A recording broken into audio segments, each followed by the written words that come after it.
પ્રિય દર્શકો, ઈશ્વરનું વચન શીખવે છે કે દરેક માણસનો ન્યાય તેના કામ પ્રમાણે કરવામાં આવશે. ઈશ્વરના ન્યાયથી આપણે બચી શકતા નથી. તેથી પોતાના જીવન સંબંધી સાવચેત રહીએ.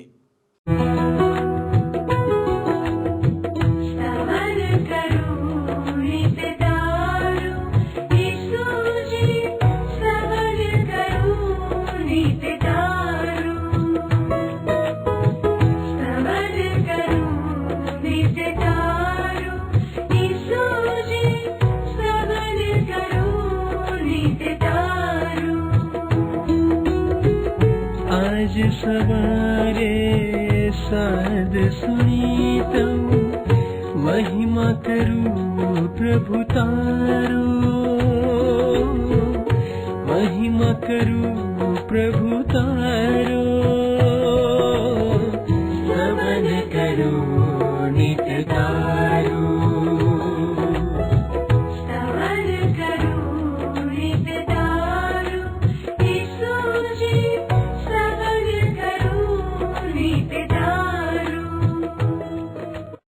ફરી એકવાર સ્તવન બાઇબલ અભ્યાસ કાર્યક્રમમાં હું આપનો પ્રેમપૂર્વક આવકાર કરું છું.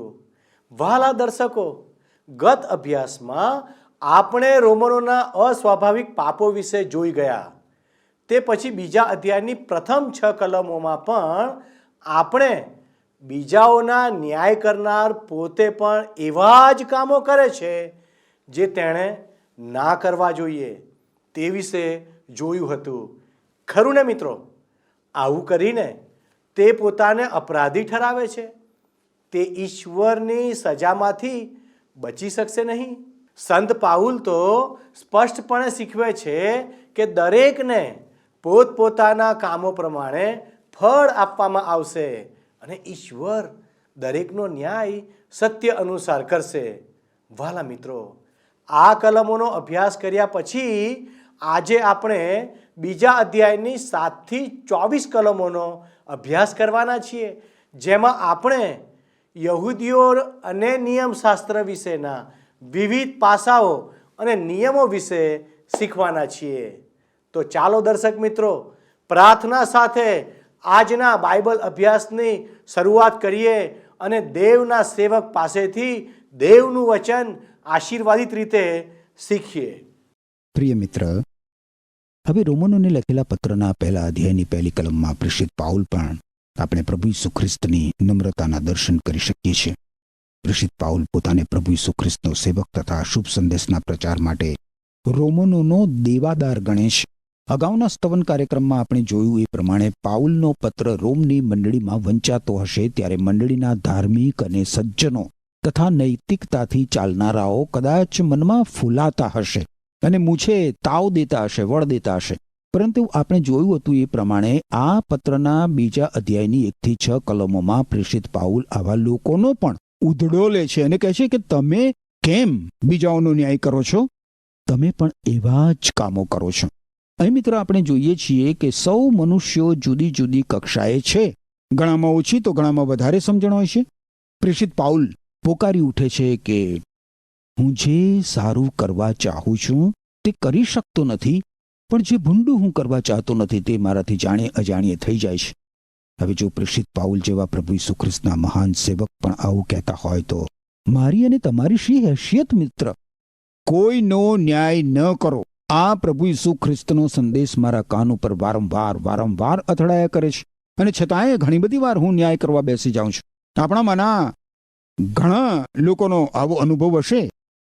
આપણે મિત્ર પરમેશ્વર આગળ ઈસુ ખ્રિસ્તના પવિત્ર નામમાં નમી જવાની જરૂર છે અને પ્રાર્થના કરવાની જરૂર છે કે આ દુષ્ટ યુગમાં આપણે અન્યનો ન્યાય કરવાથી દૂર રહીએ. અને પ્રેષિત પાઉલ બીજા અધ્યાયની 7મી કલમમાં કહે છે એ પ્રમાણે ઈશ્વરની બીક રાખીને સારા કામ હંમેશા કર્યા જ કરીએ. તમારી પાસે મિત્ર જો પ્રેમ સંદેશ નામનું પુસ્તક હોય તો કૃપા કરીને તમારી સમક્ષ ખુલ્લું રાખજો. 428 નંબરના પૃષ્ઠ પર આપણે રોમનોને પત્રના બીજા અધ્યાયનો અભ્યાસ કરી રહ્યા છીએ. હવે બીજા અધ્યાયની બીજી કલમમાં પ્રેષિત પાઉલ પ્રથમ તો સામાન્ય અર્થમાં ગમે તે માટે વાત કરે છે, પરંતુ તરત જ તે ચોક્કસ સમૂહ ઉપર આવી જાય છે. તું જે બીજાનો ન્યાય કરે છે અહીં ન્યાય કરવાનો ભાવાર્થ અવળી અસર કરનારાના અર્થમાં થાય છે મિત્ર. જે બીજાને દોષિત ઠરાવે છે એવા અર્થમાં આ વચનો વપરાયા છે. મૂળ ભાષાંતરમાં પણ એ જ શબ્દો છે. તો પછી વિશ્વાસીઓ તરીકે અધર્મીઓ અને દુષ્ટ તથા કુકર્મી લોકો પ્રત્યેનો આપણો અભિગમ કેવો હોવો જોઈએ? આપણે અગાઉ જોઈ ગયા હતા એ જ પ્રમાણે પ્રેમભર્યો અભિગમ હોવો જોઈએ. એક મહાન કવિયત્રીએ આ વર્તન બહુ જ સુંદર શબ્દોમાં વ્યક્ત કર્યું છે. નાશ પામનારાઓને બચાવો, મૃત્યુ પામનારાઓની કાળજી રાખો, અનુકંપા સહિત તેમને પાપ અને કબ્રના પંજામાંથી છોડાવો, પાપીઓ માટે રડો, પડેલાને ઊભા કરો, સૌને ઈસુની વાત કરો. ઈસુમાં જ છે સામર્થ્ય સૌને બચાવનારું. આપણે તો મિત્ર આમ જનતાને જણાવવાનું છે કે હું અને આપણે સૌ પાપી છીએ. સત્કર્મોથી આપણા કોઈનો ઉદ્ધાર થઈ શકતો નથી. મને અને તમને અને સૌ કોઈને માત્ર પ્રભુ ઈસુ ખ્રિસ્ત જ બચાવી શકે છે. હવે ત્રીજી કલમ પ્રમાણે એવા જ કામો તું પણ કરે છે એવું લખવામાં આવ્યું છે. આપણે આ વાત ઉદાહરણથી સમજવાનો પ્રયત્ન કરીએ. આપણે ઘણી બધી વાર સમાજના ધોરણો અપનાવીએ છીએ. એ ધોરણો તો બદલાતા રહે છે. કોઈ તમારા ધોરણો સાથે કદાચ કદમ મિલાવી ના શકે તો તમે એને દોષિત ઠરાવો છો. ઘણી જગ્યામાં લોકો જુઠ્ઠું બોલે, નિંદા કરે અને ટોટપ્પા કરે, અપ્રમાણિકતા આચરે, એ બધું ચલાવી લેવામાં આવતું હોય છે. જ્યારે જાહેરમાં કોઈ બીડી સિગારેટ પીતો હોય તો એનો ધિક્કાર કરવામાં આવે છે. જ્યારે મિત્ર આપણે બીજાઓનો ન્યાય કરીએ છીએ ત્યારે આપણે ન્યાયાધીશનું સ્થાન ગ્રહણ કરી લઈએ છીએ. ઈશ્વર પ્રેષિત પાઉલના શબ્દો દ્વારા આપણને કહે છે કે તમને પણ એ જ ધોરણો વડે માપી આપવામાં આવશે. ઈશ્વર તમને તમારા ધોરણોથી માપશે. કોઈકે કહ્યું છે કે ઈશ્વર આપણને જે નજરથી જુએ છે એ જ નજરથી આપણે પણ આપણને જોઈએ ને મિત્ર, તો આપણે ઊભા પણ ના રહી શકીએ. સ્વર્ગનો રચનાર ઈશ્વર છે. એ સ્વર્ગના રચના કાર્યમાં આપણે કયો ફાળો આપી શકીએ એમ છીએ મિત્ર? જ્યારે આપણે ન્યાયાસન ઉપર ચડી બેસીએ છીએ ત્યારે આપણે ઈશ્વરનો અધિકાર ખૂંચવી લઈએ છીએ.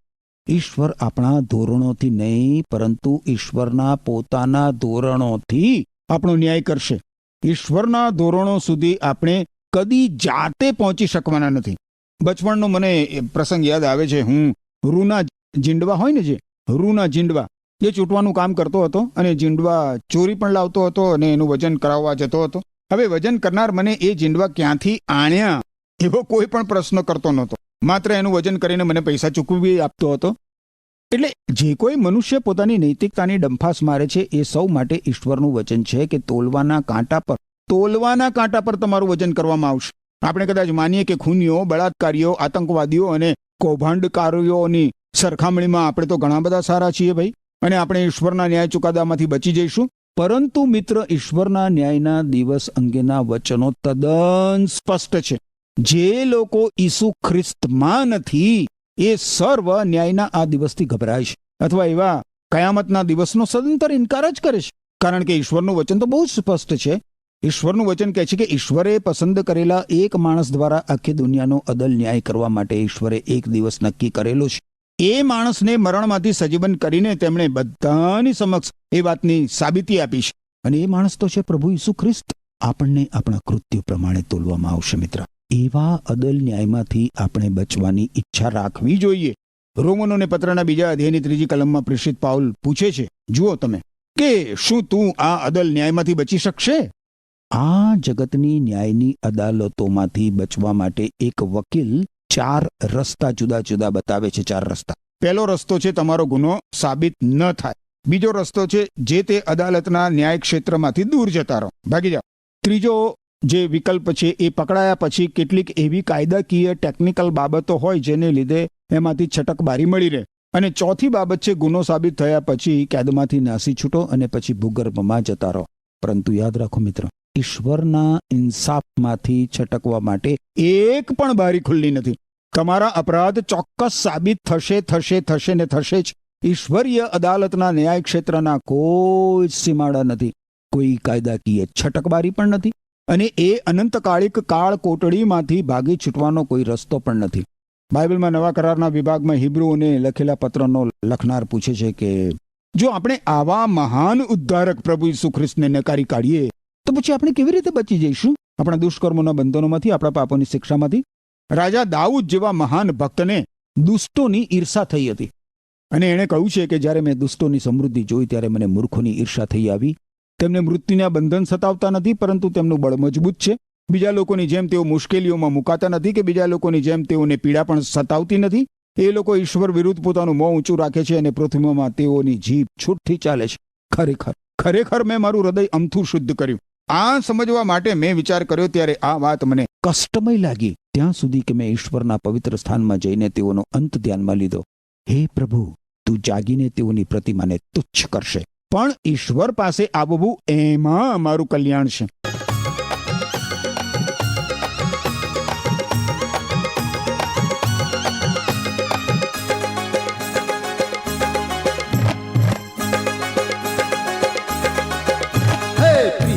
પ્રભુ ને સેવવો સંતોને શોભતું એ છે. હે પ્રીતે પ્રભુ ને સેવવો સંતોને શોભતું એ છે. અનવળી રાખવો તે પર પ્યાર સંતોને શોભતું એ છે.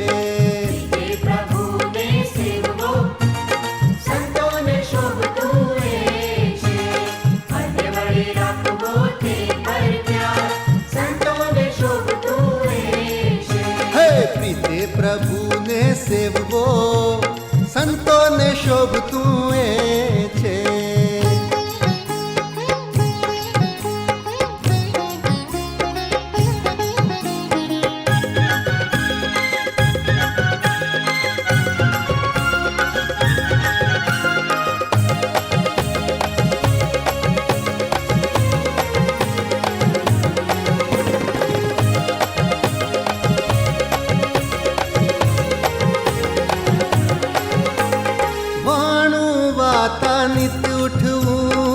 સંતોને શોભતું એ છે.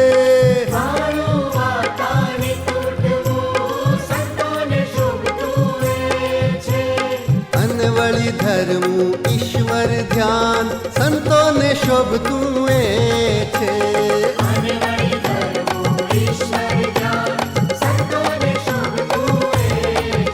હે પ્રીતે પ્રભુને સેવવો સંતોને શોભતું એ છે.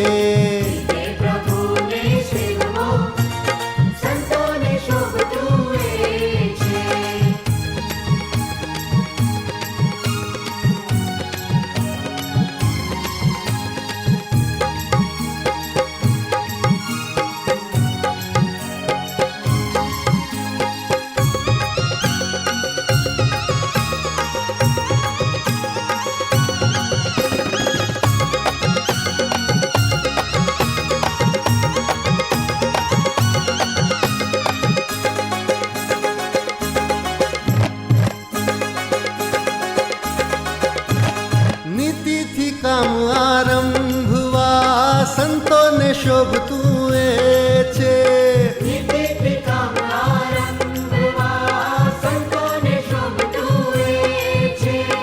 અનવળી કરવું ઈશ્વર માન સંતોને શોભતું એ છે.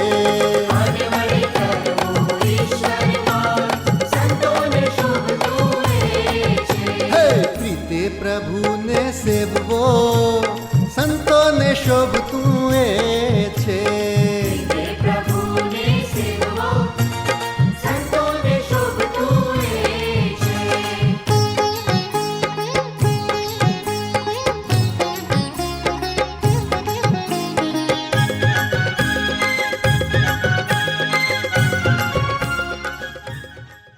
ગીતશાસ્ત્રનું પુસ્તક 73મો અધ્યાય, 3જી કલમ, 5મી કલમ, 9મી કલમ, 16મી કલમ, 17મી કલમ, 20મી કલમ અને 28મી કલમ મેં તમને વાંચી સંભળાવી. મિત્ર, ખાઓ પીઓ અને મોજ કરો એ કુદરતી અને દુનિયાવી ફિલસૂફી છે. દુષ્ટતા દુનિયામાં વધતી ચાલી છે અને દુનિયાવી બધા જ કાયદાઓ અને રીત રિવાજોની ऐसी तैसी ચાલી રહી છે. કોઈ બંધન કોઈને ખપતા નથી.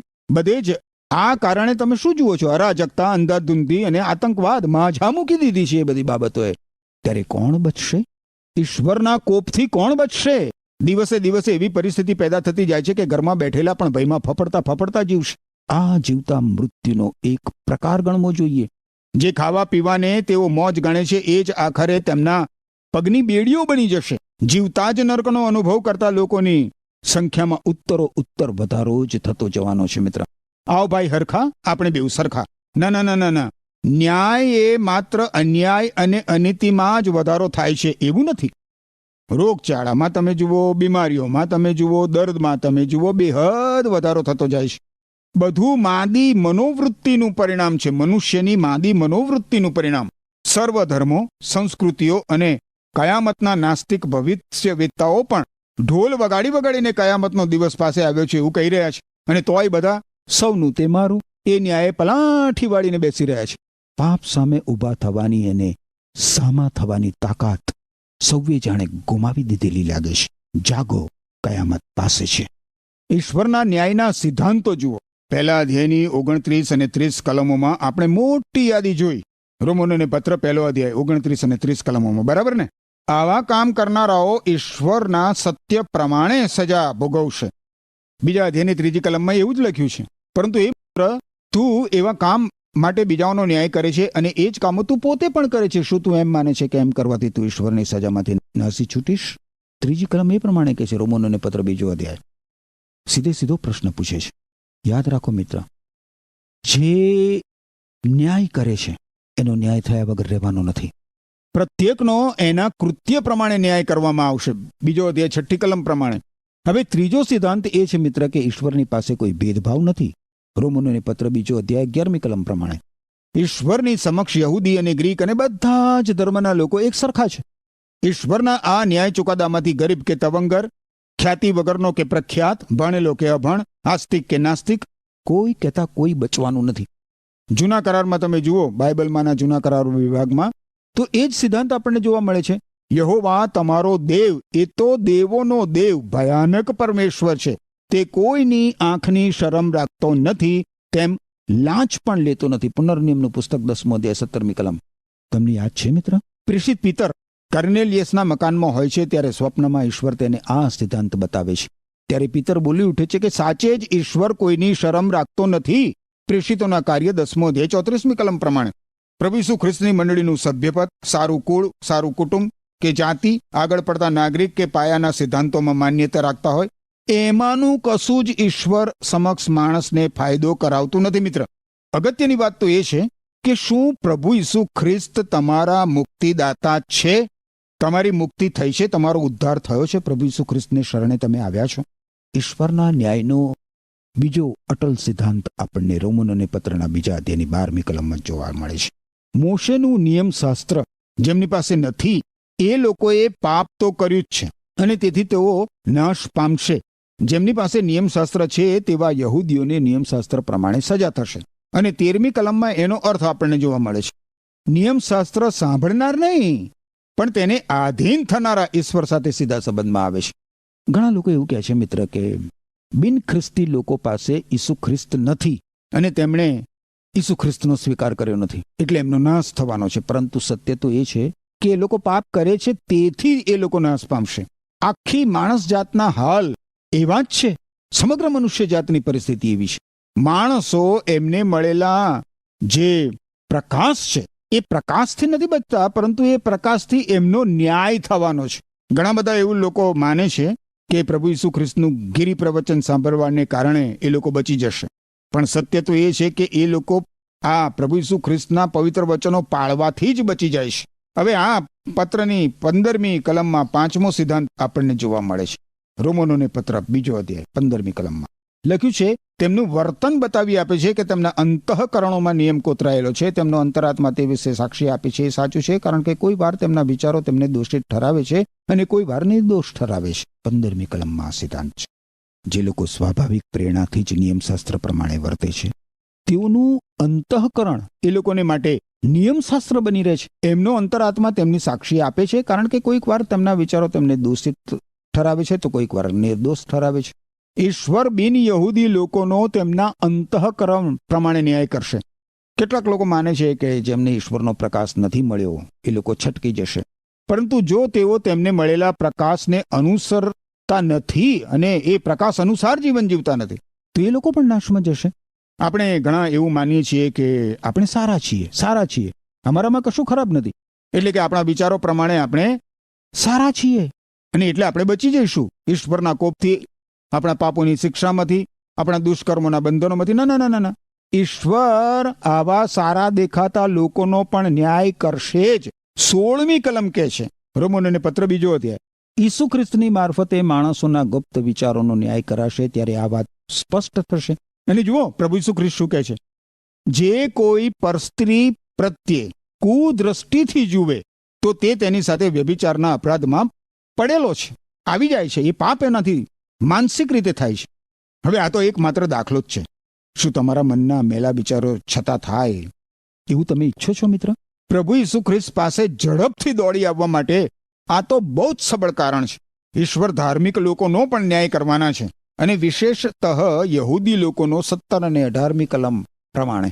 17 અને 18મી કલમમાં પ્રેષિત પાઉલ એમની વિશિષ્ટતાઓ નોંધે છે.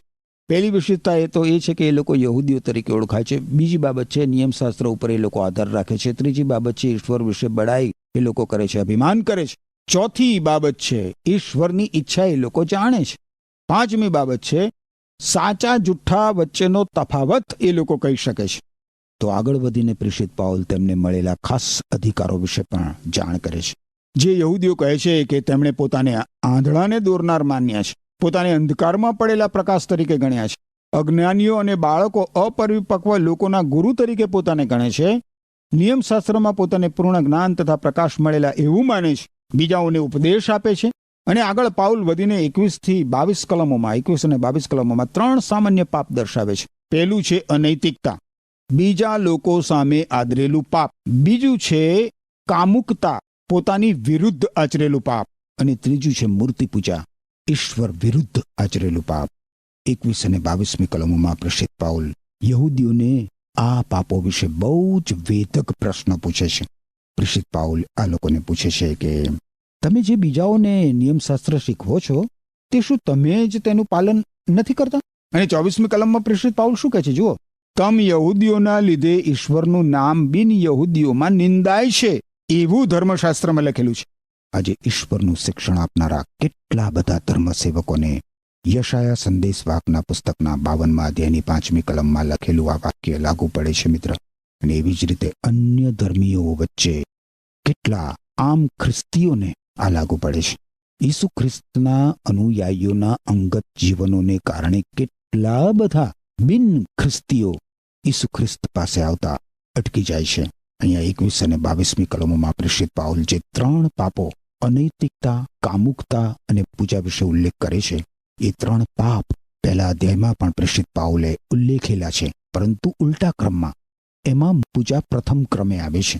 યહૂદીઓ માટે પૂજા એ તો પાપની પરાકાષ્ઠા છે, કારણ કે એકવાર જીવતા સનાતન ઈશ્વરને જાણ્યા પછી મૂર્તિઓની ભક્તિ પૂજા કરવી એવી બીજી કોઈ અધમાવસ્થા હોઈ શકે નહીં.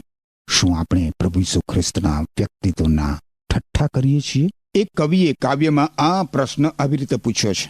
રોજ રોજ શુભ સંદેશ તો લખાય છે, અધ્યાય 1-1 આપણે રોજ રોજ જે કરીએ છીએ અને બોલીએ છીએ શબ્દ 1-1 વાંચે લોકો તેમાં છે તમારો કેટલો વિશ્વાસ ને કેટલું સાચ. કહો તમારા મત અનુસાર શો છે શુભ સંદેશ? તમારા જીવન દ્વારા લોકો સમક્ષ કેવો શુભ સંદેશ પ્રગટ થાય છે મિત્ર? પ્રાર્થના કરીએ. ઓ પવિત્ર પ્રભુ ઈસુ ખ્રિસ્ત, તમારા શરણે આવીને તમારી પવિત્રતા સંપાદન કરવા માટે રોજ બરોજ અમારી સહાય કરો, જેથી અમારા જીવનોમાં લોકો તમને પ્રભુ ઈસુ ખ્રિસ્ત પ્રતિબિંબિત થતા જોવે. અમારી આ પ્રાર્થના તમારા પવિત્ર નામમાં સાંભળો. આમેન. વહાલા મિત્રો, આજના અભ્યાસ મારફતે આપણે શીખ્યા કે ઈશ્વર પાસે પક્ષપાત કે ભેદભાવ નથી.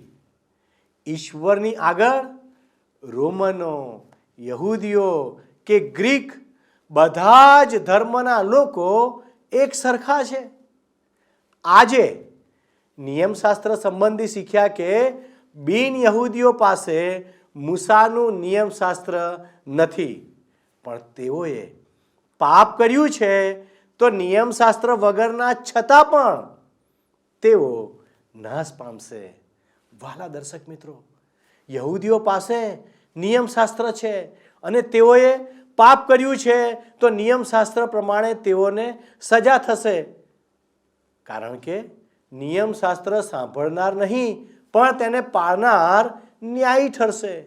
વહાલા દર્શકો, આજે વચનો સાંભળનાર પુષ્કળ છે પણ પાળનારા બહુ થોડા છે. વહાલા મિત્રો, તમે પણ વચન સાંભળી રહ્યા છો તો માત્ર સાંભળનારા જ નહીં પણ પાળનારા બનજો. સંત પાઉલ રોમનોને બહુ જ વાસ્તવિક વ્યવહારિક વાતો શીખવે છે અને 3 પાપો દર્શાવે છે. પાઉલ આ વચનોમાં 3 પાપ આ રીતે દર્શાવે છે. પહેલું, અનૈતિકતા, બીજા લોકો સામે આદરેલું પાપ. બીજું, કામુકતા, પોતાની વિરુદ્ધ આચરેલું પાપ. ત્રીજું, ઈશ્વર વિરુદ્ધ આચરેલું પાપ. સંત પાઉલે બહુ જ સખત શબ્દોમાં આ પાપો વિશે પ્રશ્નો પૂછ્યા છે. આજની વર્તમાન સ્થિતિમાં આ જ વાસ્તવિકતા જોવા મળી રહી છે. માટે વહાલા દર્શક મિત્રો, સાવચેત રહીએ. જે બોલીએ કે શીખવીએ તે પ્રથમ પાળીએ. વહાલાઓ, હું આશા રાખું છું કે આ કાર્યક્રમ દ્વારા પવિત્ર શાસ્ત્ર વિશેની ખૂબ જ ગહન સમજ આપને પ્રાપ્ત થઈ હશે, જે આત્મિક જીવન માટે ઉપયોગી છે. પ્રભુના આ વચનો સમજવા તથા પાળવા આપણી સહાય કરે એ જ મારા હૃદયની પ્રાર્થના છે. માટે આવો દર્શક મિત્રો, આપણે પ્રાર્થના કરીએ કે ઈશ્વર આપણને સહાય કરે, જેથી કરીને આ વચનો આપણે પાળનારા બનીએ. પ્રાર્થના કરીએ. પ્રભુ, અમે તમારો આભાર માનીએ છીએ, કારણ કે વચન તમે અમને અમારી માતૃભાષામાં આપ્યું છે. દેવ, તમે અમને મદદ કરો છો કે અમે તે વચનને વાંચીએ. પ્રભુ, તમારી કૃપા અમારા પર રાખો કે અમે એ વચન પર મનન કરીએ, એના પર વાગોળીએ અને એના સંબંધી વધારે વિચારો કરીએ. અને પ્રભુ, ખાલી વિચારો કરનારા જ નહીં પણ અમારા જીવનમાં અમે ઉતારનારા બનીએ. અમારા દરેક દર્શક મિત્રોને તમારું વચન વાંચવાને માટે મદદ કરો. અમારી આ પ્રાર્થના ઈસુના નામમાં માગીએ છીએ. આમેન.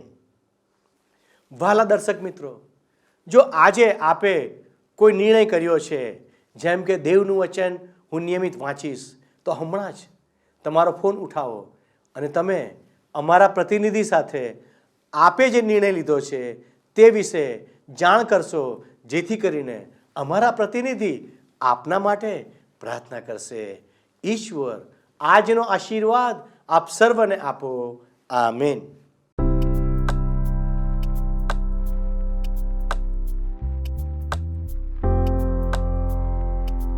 મિત્રો, ગત પ્રશ્નોનો જવાબ છે શિક્ષા કરે છે.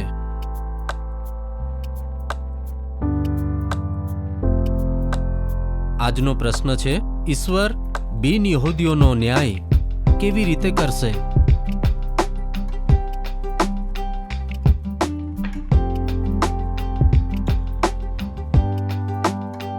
જવાબ આપેલ સ્ક્રીન પર દર્શાવેલ વોટ્સએપ નંબર પર આપવાનો રહેશે.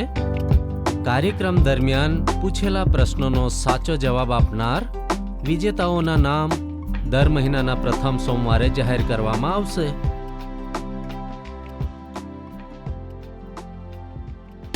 શું તમને આ કાર્યક્રમ ગમ્યો? અત્યારે જ અમને મિસ કોલ કરો.